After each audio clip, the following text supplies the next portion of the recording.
Emerald Isle and Wilmington, two completely different ways of living on the North Carolina coast. Which do you choose? And if you have kids, are you giving up anything when it comes to schools? In this video, I'm going to walk you through everything so you can figure out which one is a better fit for your life. I'm Denis Raczkowski. I live oceanfront in Emerald Isle. I relocated here in October of 2016, and I help people move to Emerald Isle and the Crystal Coast every day. I meet a lot of people from my old stomping grounds of Raleigh, Durham, and Cary at my Flip Flops donut shop, and they're often working exactly through this decision. All my contact information is below, and I respond to every message. Let's dive in. Let's start with geography because everything else follows from it. Emerald Isle sits on Bogue Banks, a barrier island with the Atlantic Ocean on one side and Bogue Sound on the other. You cross a bridge to get here and a bridge to leave. That's not a minor detail. It shapes the rhythm of daily life in ways that are hard to fully appreciate until you lived it. Wilmington is a coastal city on the mainland built along the Cape Fear River. It's bigger, more connected, and more like a small city than a beach town. It has an airport, a university, a regional medical system, and the commercial infrastructure that comes with a population of roughly 130,000. From Raleigh, both are about the same drive, 2 hours give or take. So distance isn't the decision, lifestyle is.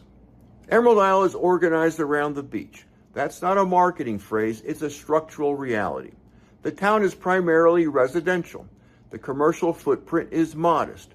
2 grocery stores, a handful of restaurants, and local businesses. What you get in exchange is a quiet life on the water. Morning walks on the beach, bike paths, fishing off the pier, paddleboarding in the sound. The water is not something you visit on weekends. It's the backdrop of your daily routine. Wilmington is different in kind, not just in degrees. It's a city with restaurants, nightlife, a thriving arts community, UNCW, and the kind of year-round commercial activity that a mainland population center naturally generates.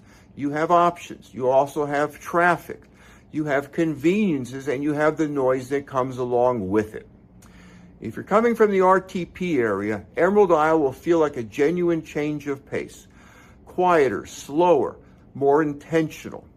Wilmington will feel more like a continuation of what you know, with a coastal backdrop.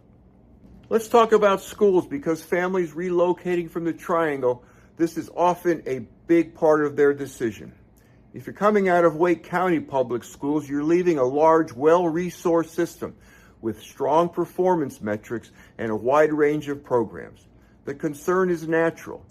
Are we trading down? Here's the direct answer for Emerald Isle. Your kids will attend Croatan High School in Carteret County. It's an A-rated school with strong academic performance, solid growth scores, and graduation rates in the mid-90s. Performance-wise, it holds its own with many of the better schools in Wake County. The difference is scale. Smaller systems, smaller classes, more direct access to teachers, less bureaucracy. For a lot of families that move here, the smaller environment turns out to be one of the things they value most. Not a compromise they made, but an upgrade they didn't expect. Wilmington operates in a larger system with more variability. Schools like Hoggard and Laney offer more AP courses, more electives, more specialized programs. But with more options comes more variation in quality, and you'll need to research specific schools rather than assuming the system performs uniformly. Either way, if you want to move to the coast from the Triangle with kids in school, you are not walking into an educational desert in either town. Both communities take schools seriously. Emerald Isle gives you more consistency in a smaller environment. Wilmington offers more options but requires more due diligence to navigate them effectively. I specialize in helping people move to Emerald Isle, particularly when they have little time, few vacation days, and see clarity before they travel. I know what questions you are asking because I answered them myself before I loaded the moving van nearly 10 years ago. That's why I created a guide to give you a clear breakdown of how year-round life actually functions here, including housing, insurance, and cost realities. Just text the word guide to 919-308-2292 and I'll send it to you. Now let's keep going. Housing options factor into any move, so let's look at the numbers. In Emerald Isle, you're paying for position. Oceanfront, soundfront, and second row properties carry a premium that reflects the finite supply of barrier island sand. Inventory is limited, and when something comes available at the right price, it moves. You will generally get less square footage per dollar than you would in a comparable mainland market. But what you're buying is access to a lifestyle that square footage alone doesn't capture.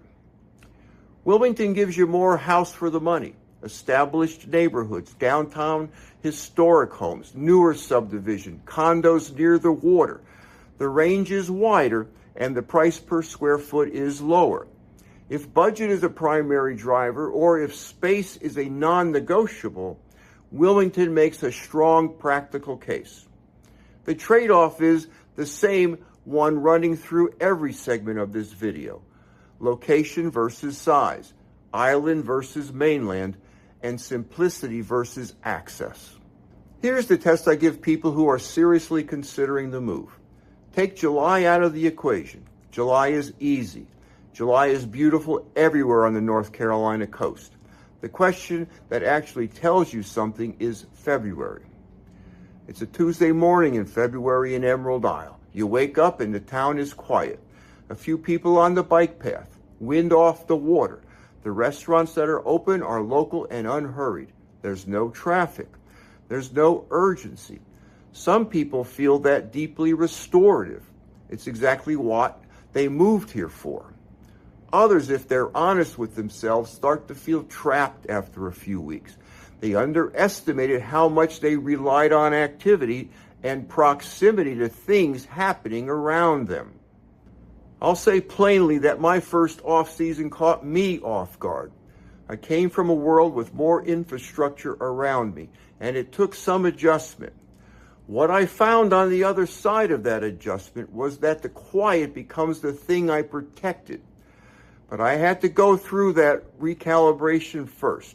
You need to know whether you will too, or whether the quiet will simply frustrate you. In Wilmington on that same Tuesday, there's movement. Restaurants are open. The university is running. There's retail. There's traffic. There's the general hum of a functioning city. For people who move to the coast specifically to escape that, Wilmington may feel like they didn't quite get there. For others, that baseline level of activity is something they need nearby, even if they don't use it every day. The February test is the most honest filter I know for the decision. If you can answer it clearly, the rest of the comparison tends to fall in place. And now for my Denis Fit Test. Emerald Isle is probably the right fit if the beach is something you want to live inside of, not just visit on weekends. If a quieter residential environment sounds like relief rather than restriction. If you want strong schools without the scale and variability of a large urban system. And if the idea of crossing a bridge to get home, that physical separation from the mainland, sounds exactly like the kind of boundary you are looking for. Wilmington is probably the right fit if you want coastal proximity without giving up city infrastructure. If you have kids that will benefit from a wider range of academic programs and you're prepared to research the specific schools carefully. If budget is a primary driver and you want more property for the money. And if the honest answer to the February test is that you need things going around you to feel settled. Both are legitimate choices made by people who thought them through and never looked back. The difference is in which set of trade-offs fits your actual daily life. Not the life that you imagined having on a Saturday in July, but the life you'll be living on a Wednesday in January. If you're still not sure which feels more like you, Click the link in the description below and book a call with me. I'm curious, if you were making this move from Raleigh, Durham, or anywhere around the Research Triangle area, would you choose Emerald Isle or Wilmington? Let me know in the comments. I respond to everyone. If you found this helpful and you're thinking about buying or living anywhere along the North Carolina coast, I have a free resource for you. Text the word free to 919-308-2292 and I'll send you my book, The Outer Banks Beach Buyer Guide. It walks you through the realities of coastal living so you can make smart decisions before you move.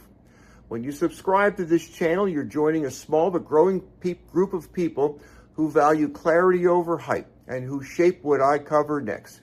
You can also check out this next video where I compare Emerald Isle to Swansboro, another mainland town built along a river. I'll see you there.